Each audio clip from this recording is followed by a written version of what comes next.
Okay, good evening to all of you in wherever you are around the United States of America. I'm here in Florida. I see a bunch of Arizona people in Mark's window and a couple of others. Good to see all of you. We're going to be starting tonight for Maseches Pesachim Daf Samach Aleph. Thank you. And we're going to be starting from the bottom of Samach Amud Beis, right at the first of the wide lines. Yesterday, we dealt with a sugya where a person was a little bit confused with their kavanos.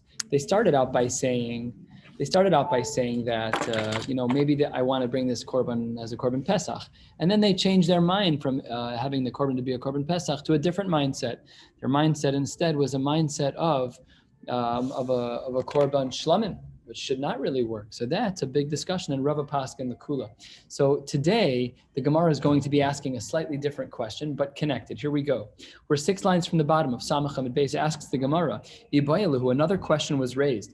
Pesach sheshchato b'shar yemos hashana b'shinui bailim mahu. Yesterday, we asked the question, what if you had a different machshava? You changed your machshava from lishmo to shelo lishmo, from thinking about a korban Pesach, which is a very specific type of korban, and requires a very specific type of kavana, and you shifted it to a different kavana. You shifted it to a mindset of shinui, of shlamim, which is a little bit more global. So then we were lenient. But what if the problem wasn't your machshava about Pesachim versus shlamim? What if the question was, who's the bailim? Is it for this family or for that family? So that is the question of the Gemara. Now we're saying it's on not on Erev Pesach. It says here it's Sha'ar Yemos Hashana, and it was Bishinui Bailim. So it's a Korban Pesach. We're going to use the 10th of Nisan as the sample. It was brought on the 10th of Nisan. And when the korban was being brought, it was brought Bishinui Bailam. I know the Karesh family was the ones who wanted to bring it, but no, it's not that family. It's the Schwartz family. Fine. So Mahu. So it says, asks the Gemara in the following frame as to whether or not we hold like Rava from before. Do we extend Rava's leniency by the mindset of what the Gemara will soon refer to as Shinui Kodesh, their mindset of Kedusha, of Pesachim versus Shlamim. So asks the Gemara, Shinui Bailim, Kishinui Kodesh Dami, Machshir Le? Do we say that just like yesterday when Rava was lenient on the Shinui Kodesh, in the change of your mindset between Pesachim and Shlamim, there Rava was lenient, would we say the same thing here about Shinui Bailim, of thinking about the different family? Would that be considered sufficient, and therefore the korban would be kosher, yes or no?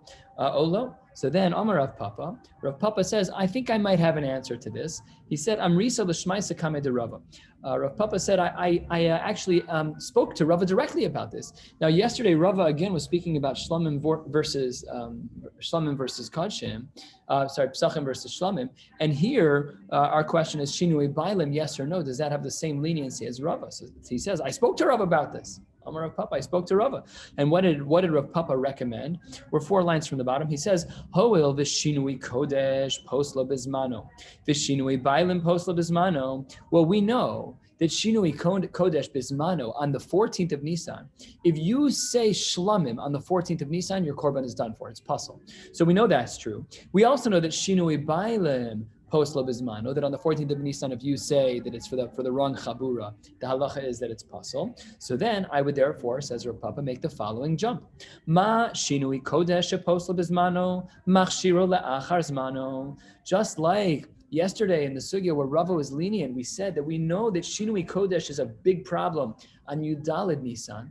But when it's on Yud Nisan, Rava was lenient. So maybe we'd also say, Af Shinui Bailim Sheposla Bismano. Even also, we would say the same thing about Shinui Bailim. Namely, we're making a full equivalence between the world of Shinui Kodesh, changing your mindset from Pesachim to Shlamim, to the world of Shinui Bailim, from the Karesh family to the Schwartz family. That's all fine. It's all the same. Therefore, because we know they both are posel, Shinui Kodesh and Shinui Bailim are posel on Yud Daled, and we know that Shinui Kodesh is lenient when it's not Pesach proper. So too says the Gemara, it must be Af Shinui Bailim Sheposel Bismano Machshir La'achar Zmano. It must be that too is also lenient.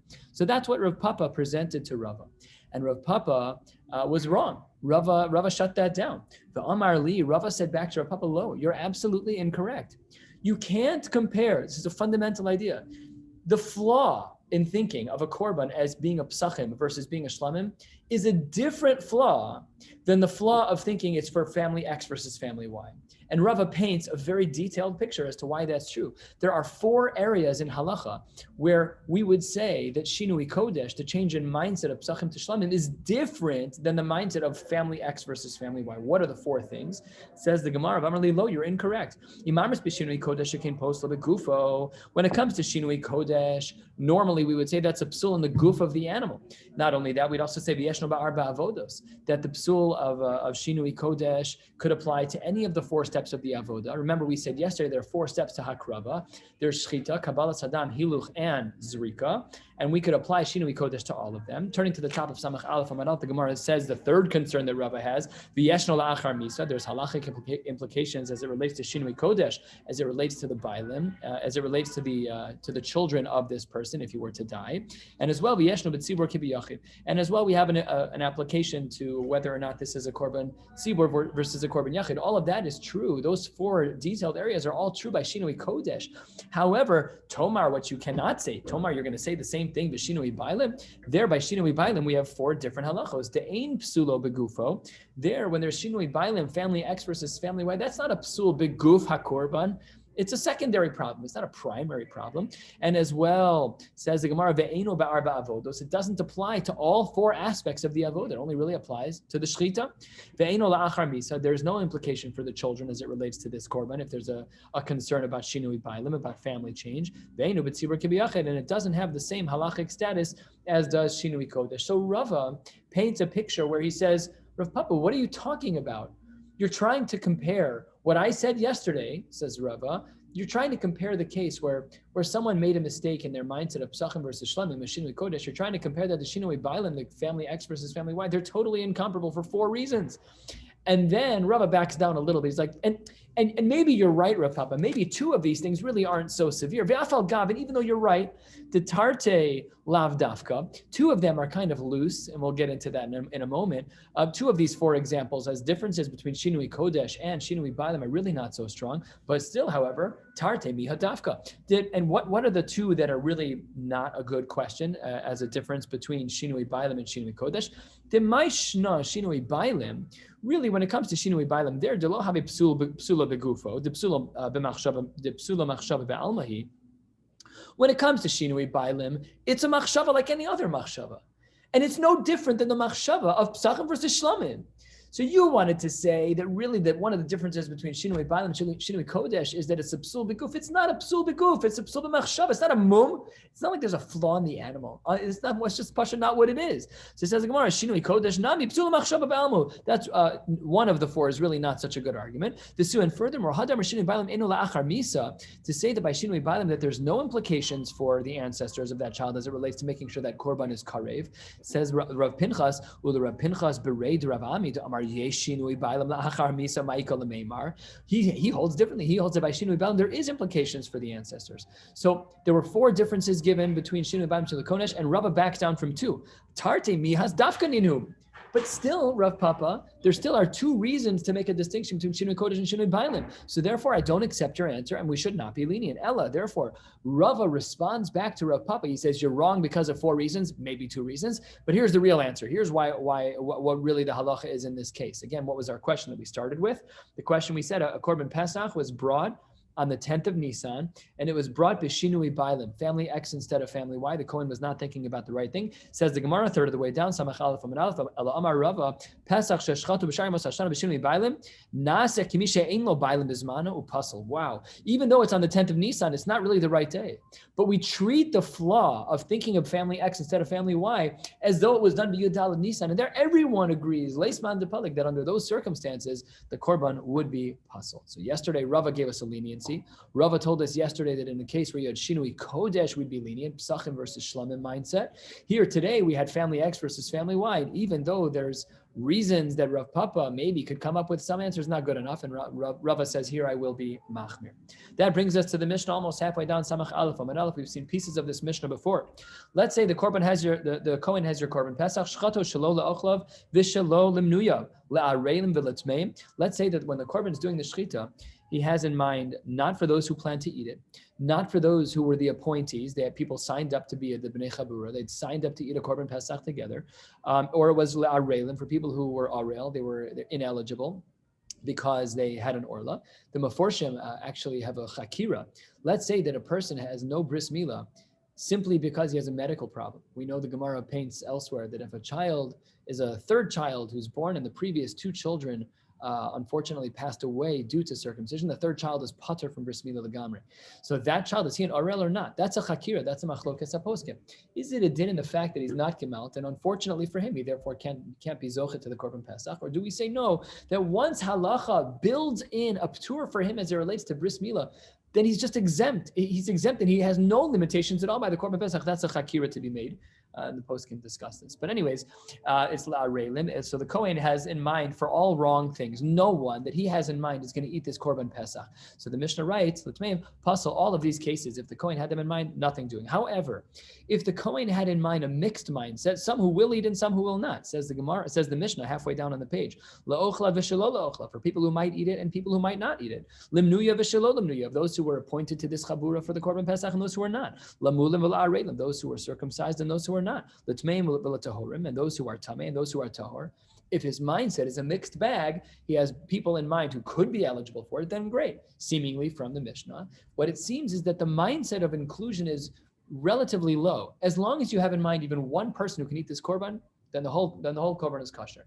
But if you have no one in mind, then halacha is that it would be pasal. Continues the Mishnah. Shchato kodem chatzos pasal. Halacha is if the korban pesach is brought before chatzos on Yud Daled Nisan, the halacha is that it's pasal legamre. Even by a second, the whole korban is done for. Mishum shenemar bein ha'arbaim. It's just, this is a minimum. You got to get to the middle of the day. It has to be bein ha'arbaim. Different shatim. What bein ha'arbaim means, we spoke about this the other day in regards to when the korban tamid should be brought. Do we say bein ha'arbaim means in the middle of the second half, where it's the first 2.5 hours is blocked off. The last 2.5 hours is blocked off, and the korban tamid is brought in the middle. That was one shita. Or bein harbaim, as long as it's moving towards sail, moving towards shade, fine. Different discussions we saw a couple of days ago. So, but if you bring the korban tamid before chatzos hayom, the halacha is that it's possible because of the pasuk. Shachatu kodem latamid. What if the korban hapesach was brought before the korban tamid shel bein ha'arbaim? This we had a Mishnah about a couple of days ago. We said in the Mishnah, I don't want to spend time to find it now, but we said in the Mishnah a couple of days ago that it's on the bottom of Nun Chesed Beis, that if that really we should bring the korban pesach after the korban tamid, and we gave svaras for it. We said yu'uchar davar shenemar bo ba'erev ubein ha'arbaim. We said that when it comes to the korban pesach, it has the words ba'erev and has the words bein ha'arbaim. However, the word tamid only has the word bein ha'arbaim. So therefore, maybe we should assume that the pesach should go after the tamid. Fine, but as says our Mishnah, shchato kodem l'tamid. What if you did it out of order? Do we say that limud, that the tamid is before the pesach? Is that liikuva? Would that prevent the kosher status of the korban pesach? Says the Mishnah that the halacha is it would be kosher ubilvad, provided that one thing is true. Hey adam memaris bedamo. Someone should sit there and stir the blood of the korban pesach ad sheyizrak of the tamid ad sheyizrak hatamid v'im nizrak kosher. Okay, make sure the blood doesn't congeal. Opens the Mishnah. We need to figure out a little bit of what's going on here. When we finish this amud, we're going to turn to the top with a new shaila. Tanu Rabbanan keitzad shelo la'ochlav. What is a case where the shochet, where the Kohen had in mind of shelo la'ochlav? Says he was thinking l'shum chol l'shum zaken, people who were ineligible to eat because they had medical problems or because of old age, whatever the case may be. Keitzad shelo lemnuyav. What is the category of people who are not manui, who are not appointed to the korban? Nimnu alav chabura zu v'shachtu l'shem chabura acheres. It was supposed to be chabura X, and instead you had mine chabura Y. So that's what our Mishnah is talking about when it talks about that. Minahani mili. How do we know that these two halachos about shelo la'ochlav and shelo la'ochlav and shelo limnuyav? Minahani mili. The Tana Rabbanan, the pasuk says b'michsas. What does that pasuk mean when it says b'michsas? Melamed she'ena pesach nishchat ela limnuyav. It's a drasha, and the drasha teaches us from the word b'michsas that we learn that the korban pesach can only be nishchat ela limnuyav, only for those people. What's the diuk from that? That if it wasn't for the manui, then it wouldn't work. Yachol shelo limnuyav yeheku over al hamitzvah v'kasher. Maybe if you don't do it for those who are limnuyav, okay, you did something wrong, but the korban is still kosher? Absolutely not. It says a double language. He says that no, that's definitely not the case, and that's why our Mishnah holds this way, that shalom nuyav, if the shochet of the kohen has in mind chabura X instead of chabura Y, which really was the appropriate chabura, so then the halacha is that it's le'ikuva. That does not work. Rebbe Omer Lashon Sursi, who the language of Tachosu is a Lashon Sursi, that's a particular language. It's like someone from the Chabura says, please shecht this sheep for me, namely, similar to the Tanakama in idea, but different in how he learns the pasuk, which is that this korban has to be only done b'chabura. Ashkechan shelo lemniyav. Good. Now we found a mari makom as to why the Mishnah would preclude a kosher status on a korban when the Kohen shechted it shalol lemnuya for those who are not part of the chabura.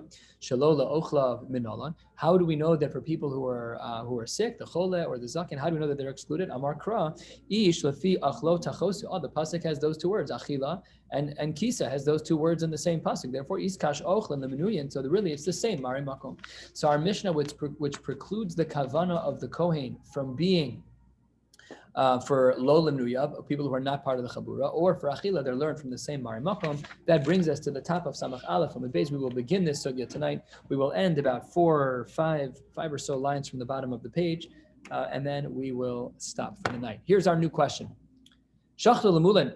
Let's say that the Kohen had in mind to do a shechita for those who already had a bris milah.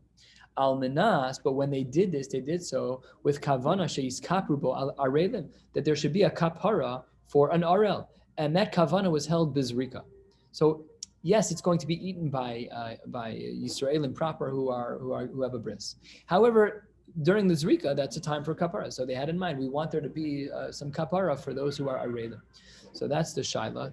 How does that work out? Would that be considered kosher or not? Machlokas Rav Chizda and Rabba. Rav Chizda Amar Pasal, Rabba Amar kosher. Why does each one hold what they hold? Rav Chizda Amar Pasal. Why does this work? Because yesh machsheves arelim bizrika.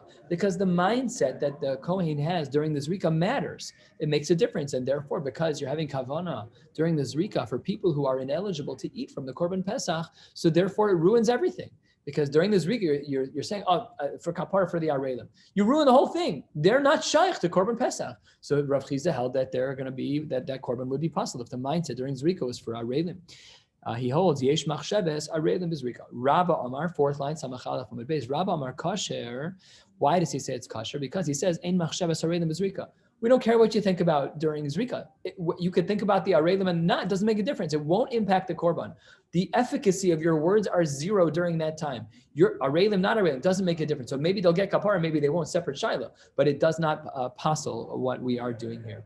Now we're going to get into why this is the case. This is a longer brisa, a very analytical, detailed brisa, and that we will understand hopefully by the end both Rabba's opinion and Rav Chizda's opinion, and then we will call it a night.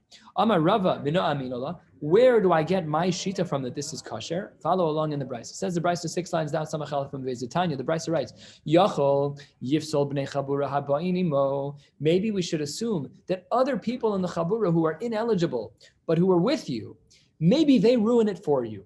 So let's say you have 2 people. One has a bris, one doesn't. You're in the same chabura. How that happened, I don't know. But maybe that should work. Vidinhu, and it's logical. Hoil the orla poseles vituma poseles. Just like we know that orla is a psul for korban, and tuma is also a psul for korban. So says the Gemara the following svara. Ma tuma lo asaba mixas tuma kechol tuma. Just like by tuma, lo asaba mixas tuma kechol tuma. We don't make everyone tameh because of one person that we saw in the Mishnah. Af orla lo asaba mixas orla kechol orla. We should assume that they're very similar in their impact on the group. That if you have a mixture of people, some who are allowed to eat and some who are not allowed to eat, we assume that these two are similar. That tuma and orla are the same. Oh, this is all part of the brisa here. Oh, says the Gemara, kalach l'derech. Maybe we could have analyzed a little bit differently. What would be the other option? Hoel the orla poseles vizman posel. Just like we know that when one is an arel, that's problematic. If the kavana during shechita was for arelim, it's problematic. Vizman posel, and we also know that the timing of the korban could be problematic. So then, mazman asaba mixazman kecholzman. Just like zman itself would be very problematic. So af orla asaba mixas orla kekol orla. Maybe we should make a similar equation. So this is our question: is do we compare arel to tuma?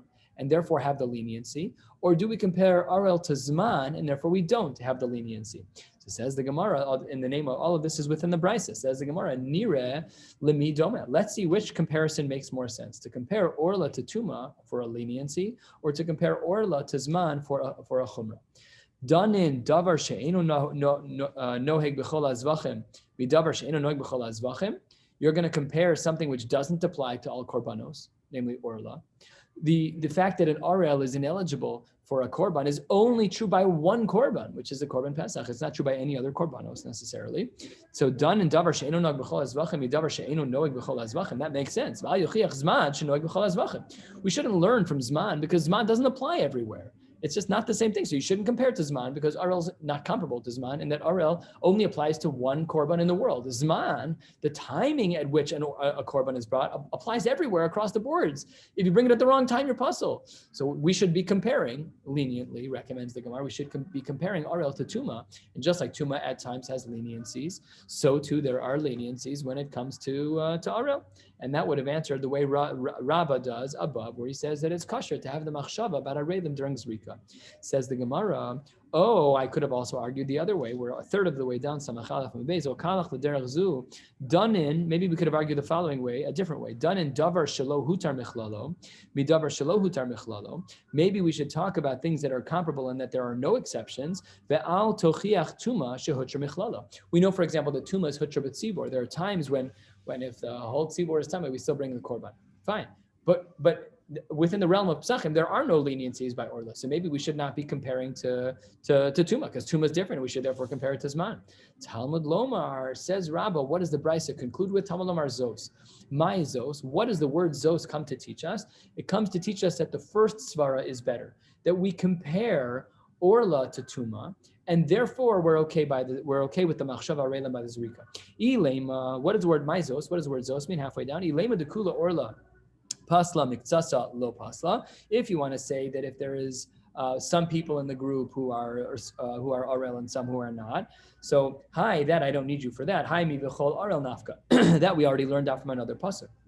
Halalav, it must therefore be hachiktani, that this is pshat in the brisa. Talmud lomar v'chol arel kula orla pasla miksasa lo pasla, that there would be no problem if there was just miktsas of the psul. V'chitema, and if you want to say hu adin lizrika de kula orla mia pasla, and maybe during zrika as well, you might have thought that kula orla mia pasla. Talmud lomar zos b'shchita hu de kula orla mia pasla. Only is there a problem when the person has a mindset of arelim. It's only a problem in shchita. Aval zrika afilu kula orla nami lo pasla. And this is Rabbah's. We're getting to the end of Rabbah's proof, is that we see from here a distinction. Only by the shchita would the mindset of an arel be problematic. However, during zrika it would be permissible. The chitema my kula de zrika. Rabbah, what kind of leniency is that to have a kula during zrika? He says because they ain't machshavas ochlin bezrika. Because the machshava during zrika about ochlin is not relevant. We've seen this idea before, that by zrika there's a unique set of halachos where you can't ruin an ochel during this time frame of zrika. Fine, that's all Rabbah. The Rav Chizda was of the opinion 3/4 of the way down. Other Rabbah, I would have learned this diavaz of the idach gisa. I would have learned this totally differently. Talmud Lomar, how would we have read the brisa of v'chol arel? What does the pasuk mean when it says v'chol arel? Kula orla pasla miksasa lo pasla. When it comes to those who are to a mindset of only arelim, that's problematic. That would pasal the korban. But if only some of the people were arelim, so then lo pasla. Aval zrika afilu miksasa nami pasla. He doesn't teach the brisa in the same way that Rabbah does as it relates to zrika, and he says that by zrika even miksasa would be a problem. Chitema hu adin zrika. De'ika kula orla lo pasla. Maybe you might have thought that by zrika it's only if the whole mindset is about an arel and not about an arel and someone who has a bris. Oh, no, that's not true, says Rav Chizda. Only in regards to shchita, when there is a partial mindset of arelim, then it's lo pasla. Aval, however, zrika, when it comes to the mindset of zrika, afilu miktsasa pasla, even the slightest incorrect mindset to include arelim would be problematic. Why would it be that Rav Chizda would be so strict by zrika? So here we're just going to get to the crystallized machlokas, and then we're going to stop, because the lo mikba pigul ela bezrika. Pigul is a machshava zara. When you have an incorrect thought during zrika, that's called Pigul, that is the problem. Zrika is the worst possible time. So this is the machlokes between Rav Chizda and Rabbah. Do we say that be'etzem, the mindset during Zrika makes a difference? Yes or no? According to Rabbah, it does not. There's no machshavas ochlin bezrika. Masha'ein Kain, when it comes to Rav Chizda, he holds that the Zrika, that's when Pigul happens. That's when the worst possible averos by korbanos happens, and therefore they have this machlokes at the top of the page. Let's summarize just this amud. Just look at the top part of the amud. What was the question? We asked a question about someone who did a shchita for those who were gemalt. They had a bris, but they wanted during this zrika to have the mindset of an arel. Does that work? Yes or no? The fundamental machlokas between Rabban and Rav Chizda is whether or not we say yesh machshavas ochlin bezrika or ein machshavas ochlin bezrika. That is their machlokas. We will stop here at Maskifla, and we will pick up in Yirtzeh Hashem on Motzei Shabbos at 8:40 p.m. Chicago time. Wishing you all a beautiful night. That was a little unacceptable. We were really planning on an hour.